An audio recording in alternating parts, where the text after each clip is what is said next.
Why hello there, how are you today? Awesome Soul here, and welcome to some of the biggest information, at least to a lot of people out there, that you'll probably receive for Robocraft in quite some time. And that is, as you probably saw by the title, there are going to be some massive changes to how the payment system and progression system works in Robocraft. Mark over on Twitter says, making plans to remove loot boxes / crates from all forms of Robocraft game, and will be bringing back the tech tree and tech points. So a very massive change there. Now, for those who weren't around for when tech points and the tech tree was a thing, essentially how it worked was to progress through the game, you would need to earn tech points, and then once you had enough tech points, you could unlock things in the tech tree. So it was basically a progression system, and there were certain branches to this tree, hence why it was called the tech tree and not just some sort of unlock pool. So say for example, if you wanted the mega hoverblade, you would need to unlock the first hoverblade, and then the next size up, and then so on and so forth until you got to the end of the hoverblade tree. Now there were multiple ways of getting to different locations in this tech tree, so if you didn't like a part, you could skip that and sort of go around it, kind of, and then get to the part you wanted via getting, like, wheels, for example. Hopefully you kind of get what I'm getting at. If I can find one, I'll probably be putting a screenshot on, well, the screen for you. But if not, it doesn't matter too much, because we will be getting something to show off relatively soon, though he doesn't really state any timeline here, unfortunately. And my guess, we probably won't be seeing this too soon, just because it's such a massive change. Also, a lot of people had questions, so Mark responded to a few of them by saying that additionally, he has plans to bring back an option for Aerofoil Controls to as they were before. This means you can do barrel rolls and all that jazz. Unfortunately though, he says he doesn't have any spare time or programmers to do the work at the moment, but it's still something they want to do eventually. And the biggest question, at least to me, was how are they still going to make money? And they are bringing back Galaxy Cash. So how Galaxy Cash worked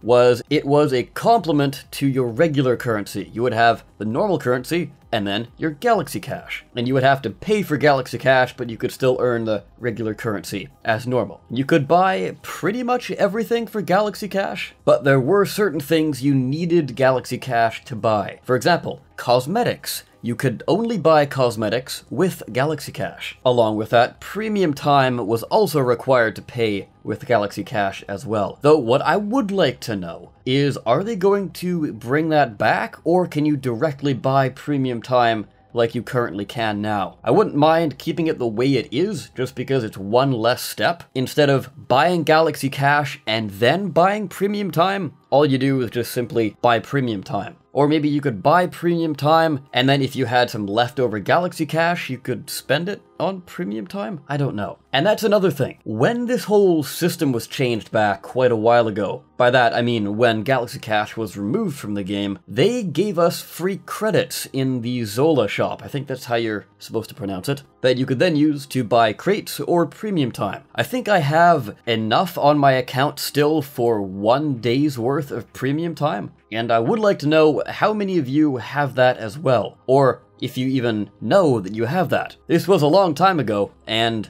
I don't know, it's worth checking. But anyways, I want to know, will they honor that still, or is that simply going to be removed completely?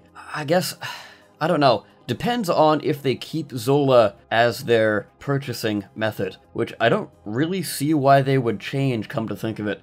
But yeah, anyways, we'll have to wait and see. I could speculate on that, but really there's no point. Also, another very intriguing bit of information that pertains to Robocraft Royale is that it is actually going to no longer be a standalone thing once it actually does return, and is rather going to be implemented directly into Robocraft proper. No word on if this is Robocraft Infinity or just regular Robocraft. And he says there's going to be crafting as well, but quote, in a really cool way. and it also seems like there's going to be some more information on it coming relatively soon, as he's in the process of finalizing some designs, and once he has that ready, he will then share it with the community. So that's something I really didn't talk about in my big Robocraft Royale video, actually fully implementing it directly into Robocraft. But that makes perfect sense, honestly, because kind of looking back, it was a little odd that it was actually separated from Robocraft in that way. And that does it, at least as far as loot boxes and crates go. I want to know though, what are your thoughts on this change, or I guess possible change at this point? But it seems like it's pretty set in stone, seeing as Mark is the CEO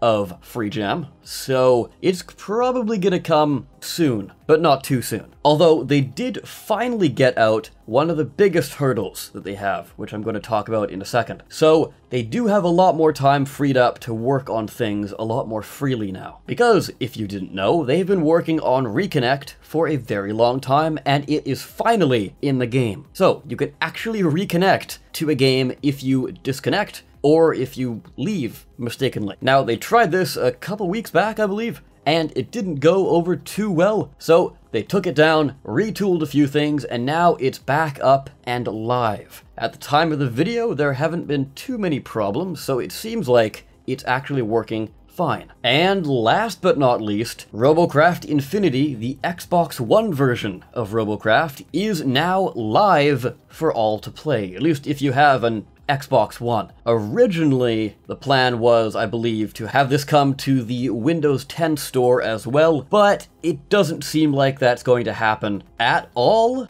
/ anytime soon. I'll keep you posted on that if anything changes. I assume this is for two reasons. One, for hacking problems, and two, there would be a pretty big advantage for people using keyboard over a controller. And them trying to balance that out would cause a lot of issues. Plus, I guess, just thinking of it now, a third one, and this was a concern of mine once the announcement was originally made for Robocraft Infinity way back, and they were saying when it was coming to Windows 10, I was highly concerned that this would basically kill off the regular Robocraft PC player base. And with them now no longer bringing it to Windows 10, unless, of course, they change their mind, that could very well be another reason. If you can think of another reason, though, I'm curious to hear it. But yeah, all of this is very, very big news for Robocraft. Which one of these are you most excited for, though? Personally, I'm very intrigued to see what direction they go with for the whole tech tree revival. Will it be exactly the same, or will it be different? I mean, a lot of new parts have come into the game since it was removed, so the tech tree itself is going to look a little different just because there's more branches now. But yeah, very curious to get some more information on that. And with that, I will go ahead and wrap the video up right about here. I, of course, have been the Awesome Soul. I thank you all so very much for watching. I'll see you next time.